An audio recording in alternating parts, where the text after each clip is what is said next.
Tapi kemudian Pak Jazilul seperti apa Pak Jazilul? Apakah kemudian masih akan kekeh untuk bisa mencalonkan Caimin? Atau tadi yang dikatakan oleh Bang Riza, kata kuncinya adalah legowo.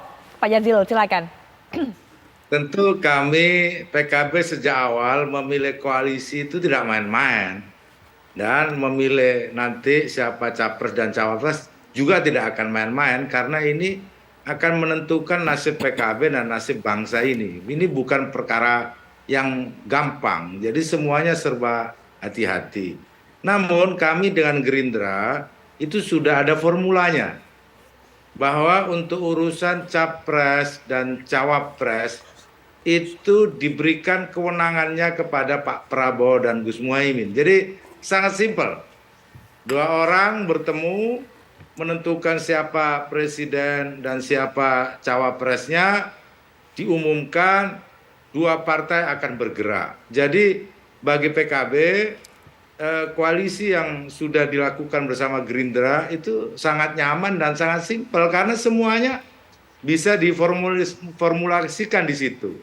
Nah, nanti jika ada partai lain yang bergabung, apakah formulasi itu berubah atau tidak?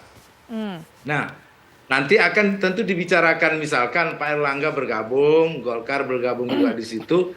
Padahal formulasinya ini kan untuk capres dan cawapres ada di tangan Pak Muhaimin dan Pak Prabowo. Nah, duduklah bertiga. Tentu masing-masing mencari titik temu. Karena apa? Yang terpenting dari sebuah koalisi itu adalah menang. Percuma kita kumpul koalisi besar, punya gagasan besar, namun kemudian di Pilpres kalah. Semua visi tidak bisa dijalankan. Nah, oleh sebab itu kami bersama Gerindra sudah menyusun sekber, sudah membuat satu gerakan, hanya tinggal selangkah lagi untuk ditentukan oleh Pak Prabowo dan Gus Muhaimin. Setelah itu langsung jalan. Nah, kemudian faktanya hari-hari ini Pak Prabowo juga silaturahim dengan para tokoh, Pak Muhaimin bersilaturahim dengan para tokoh. Ini dalam rangka memberikan menambah kekuatan energi, baik visi, berbagi pengalaman dengan yang lain, termasuk juga dengan Golkar. Karena Golkar itu bukan partai kecil, Golkar itu juga partai besar, yang juga punya visi yang besar, punya juga cita-cita yang besar. Nah, kalau para orang-orang besar ini bertemu, kemudian ada formula yang jelas, diambil keputusan, saya yakin ini akan memberikan kebaikan pada bangsa ini, bukan hanya partai-partai yang ada dalam koalisi. Nah, ini yang betul-betul hari-hari ini dipikirkan oleh Gus Muhaimin dan PKB. Dan perlu dicatat, selama PKB melakukan koalisi, menentukan teman koalisi, menentukan capres-cawapres, alhamdulillah penentuannya tepat dan seringkali menang.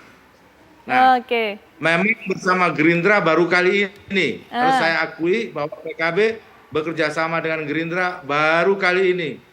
Oleh sebab itu publik juga menunggu apakah koalisi PKB dan Gerindra ini mampu kemudian memutuskan siapa capres dan cawapresnya. Jika tidak, maka PKB juga punya formula yang lebih rasional untuk kemudian bisa terus bergerak dalam koalisi, namun juga memberikan kemenangan ke depan. Itu perlu dibicarakan, tapi urusan capres dan cawapres kami tidak bisa ikut karena itu urusannya Pak Prabowo dan Gus Muhaimin. Siapapun yang ditunjuk, kader PKB akan bergerak, akan berjuang untuk kemenangan di Pilpres 2024. Baik, sudah menyusun formulanya ya. Kita. Baik, sudah menyusun formulanya Gerindra ini dengan PKB.